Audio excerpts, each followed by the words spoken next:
Sejam muito bem-vindos ao seu momento semanal de provocação suave, humor corporativo e verdade na ponta da língua, mas dita com jeitinho.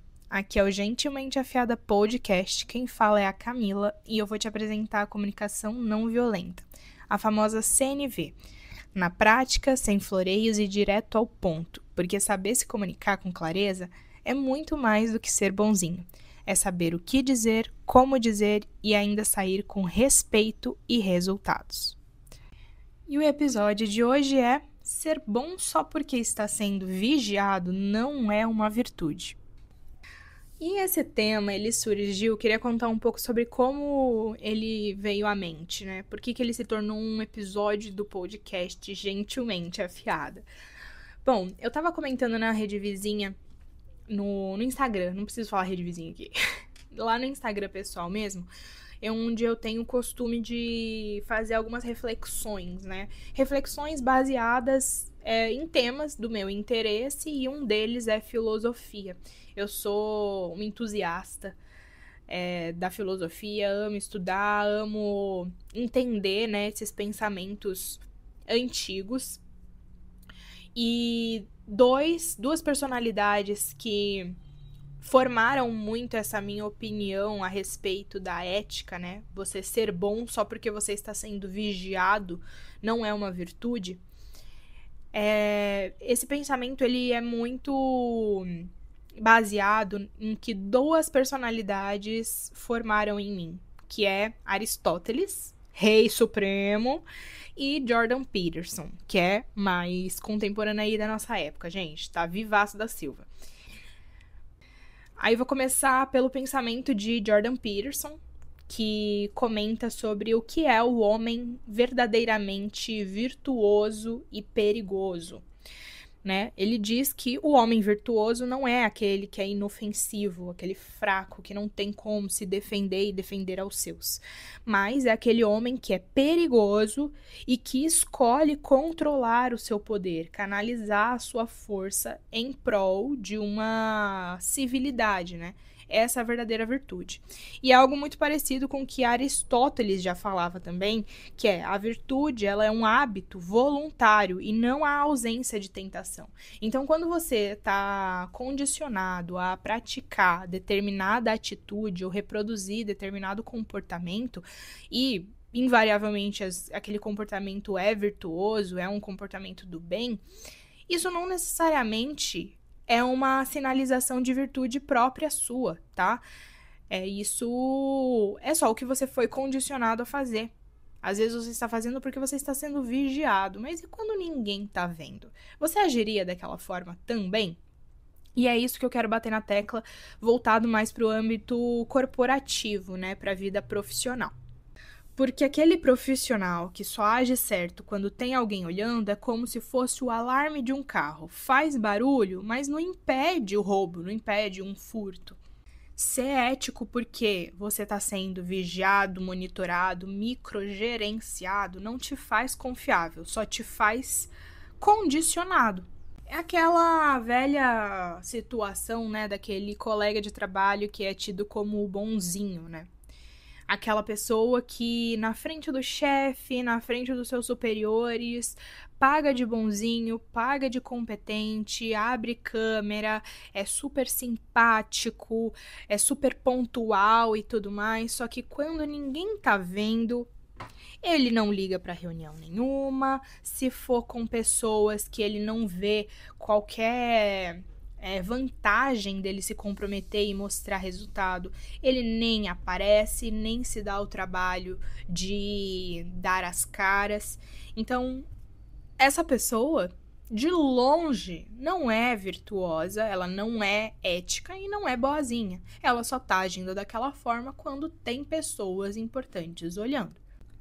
E o mesmo acontece com aquelas pessoas que não necessariamente partem para esse lado de só serem competentes e respeitáveis quando tem chefes olhando, mas aquele estereótipo do funcionário que é microgerenciado, onde o gerente está ali, o chefe está ali, monitorando cada passo que ele dá, vendo, reparando, avaliando, aprovando.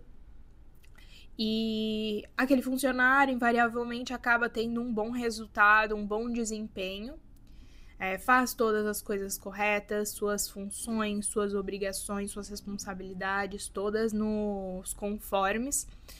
Só que vocês podem perceber, muitas vezes, quando esse funcionário acaba recebendo determinada autonomia, ele não consegue mais agir daquela forma. Ele acaba gerando uma tentação de agir de forma antiética, dando aquele jeitinho brasileiro, dando umas escapadas, já não fazendo da mesma forma como ele fazia quando era constantemente monitorado.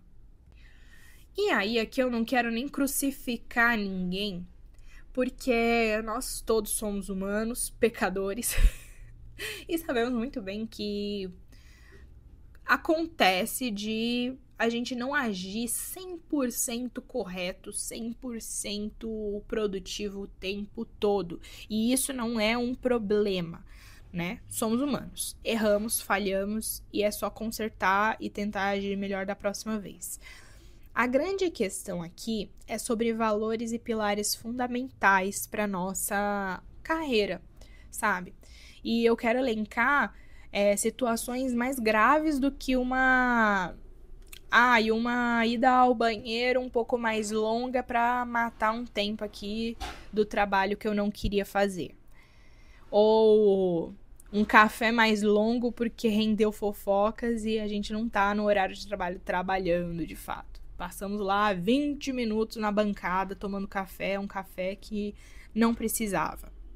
Aqui eu quero colocar foco em situações realmente graves, de suborno, de omissões, de informações contundentes, de suma importância para o desempenho do negócio, do projeto. Então é aqui que a sua lealdade, seus princípios, né, suas bases, seus valores vão ser testados de verdade. Porque é numa situação onde você se vê tentado, você se vê até beneficiado para fazer algo nitidamente errado. E é algo que não vai ser posto para você, não vai te ser apresentado como sendo nitidamente errado. Vai ser te apresentado como algo, poxa, é só uma escapada, é só algo... Ninguém precisa saber, tá tudo bem, todo mundo faz isso. E aí eu recebi aqui um relato sobre essa questão de omitir informações contundentes e de suma importância dentro de um projeto para beneficiar uma das partes. Recebi um relato aqui de uma colega de profissão, onde ela me demonstrou que ela foi tentada a esconder uma informação, um jogo, um movimento de recursos, né, de funcionários ali dentro daquela equipe.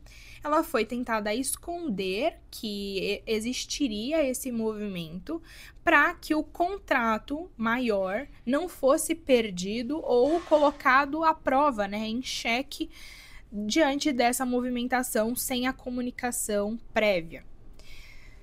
E aí, no final das contas, a funcionária acabou, né, abrindo o jogo e tomando até esporro por questão disso. E aí eu queria mostrar para vocês formas de a gente desviar desse tipo de enrascada sem nos comprometer.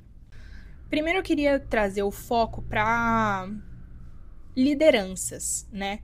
Quando você está fazendo microgerenciamento e você liderar com base no controle em microgerenciamento, ao invés de com base na cultura, você corre exatamente esse risco, tá? Você pode até ter funcionários que estão agindo conforme as suas regras e estabelecimentos. Mas, no minuto em que você não estiver, no minuto em que você não conseguir coordenar cada passo que os seus funcionários derem, você pode ter certeza que eles vão se rebelar. você pode ter certeza que vai existir momentos de procrastinação, vai existir momentos de empurrar com a barriga, vão existir momentos de ações até antiéticas, justamente por eles se verem numa rotina de encapsulamento eterno. E quando eles verem uma frestinha, eles vão se sentir tentados a escapar. Então, já fica o recado. Liderar com base na cultura, criar uma cultura de transparência, confiança e autonomia, para que as pessoas elas sempre tenham que lidar com a tentação de fazer o certo ou errado e escolherem fazer o certo, escolherem pela lealdade e pela produtividade.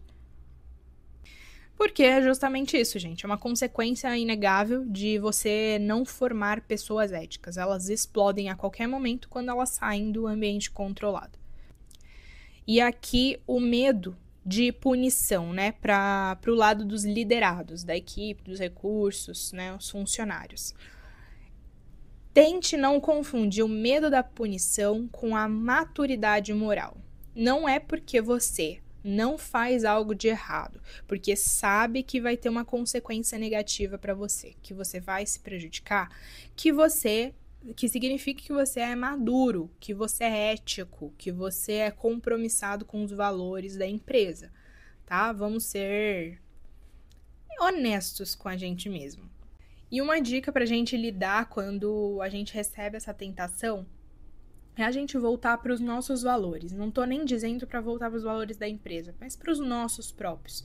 Eu acredito que todo mundo tem os seus e sabe muito bem a distinção do que é certo e errado dentro de si. Então, quando você percebe que existe uma situação que está ambígua e você tem alguém de confiança dentro da empresa para você falar e reportar sobre isso, eu acho interessante a gente conversar e pedir uma segunda opinião. Mas mais importante do que isso, mais importante do que você verbalizar, é você pedir que a pessoa que está te fazendo uma proposta duvidosa, pedir que ela formalize aquilo. Porque eu tenho certeza que essa pessoa ela não vai formalizar. Eu tenho certeza que se essa proposta ela não tiver nos conformes, se você tá com dúvida, né, se a proposta é decente ou não, pede para formalizar. Porque se não for, é certeza que ninguém vai formalizar uma ilegalidade, tá? Então, fique com essa carta na manga e não precisa ser, como fala, combativo, não precisa ser ofensivo ou bater de frente. É simplesmente pedir uma contestação, pedir uma formalização, que isso já por si só vai te dar uma luz sobre o que é certo e o que é errado e também te resguardar em questão de responsabilidades, né? E aqui eu queria fazer um convite à reflexão. Você é ético porque você acredita mesmo nisso ou porque você ainda não teve a chance de agir diferente? Compartilhe esse episódio com quem você não sabe se é confiável ou só vive na cela aberta. Me segue lá nas redes sociais, eu tenho uma página no Instagram chamada Camila França Mentoria, onde eu trato sobre liderança, gestão no meio de tecnologia. E nos vemos no próximo episódio. Até semana que vem.